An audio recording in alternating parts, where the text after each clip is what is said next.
Guys, I got a small update to give you guys out of my own mistakes so you guys will learn from it. This is a crankshaft position sensor for Volkswagen model. I was scanning it yesterday. My car was having rough idle and also jetting out black smokes. A lot of you guys will not see this coming.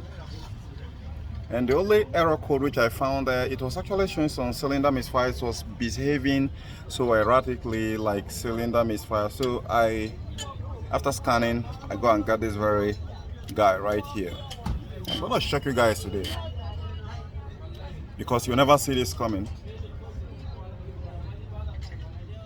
So while I was trying to disconnect the very one that actually came with the car, which is down over here, for this 1.6 liters, this is 1.6 liters.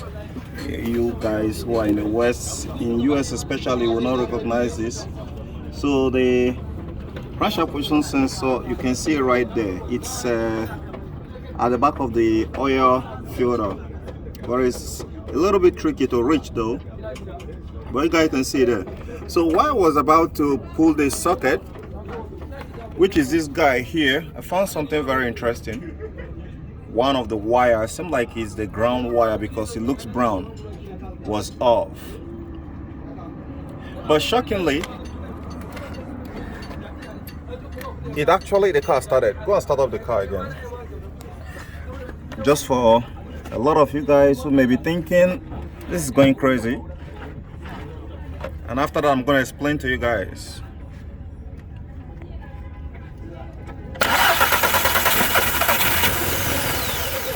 It's okay. Now it's not that it's not going to start. Go ahead and start it again. Now you guys can see.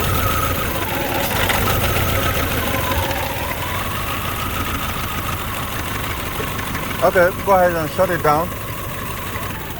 Now you guys have seen it, because the reason why I started to make this very video here is that none of you guys will ever see this coming, that the number 2 was off, which is practically the ground. That should be the ground wire. The brown in every German car is always the ground wire, but it's off. And still this very crankshaft position sensor is still starting up the car. So what exactly is happening? Is it that it's using the camshaft signal to compensate? However, for the blacks, I'm actually having the real experience for the first time, because I've been vlogging about a lot of things that actually causes black smoke, but this very one here. So guys, now you know, most of the times when you start having any error code concerning a crankshaft position sensor in your car, don't be quick into going to replace it. You want to check the wiring harness first. Use my mistake and upgrade your knowledge and save money. Got it? Okay guys, I'll catch you guys on the other side. Bye.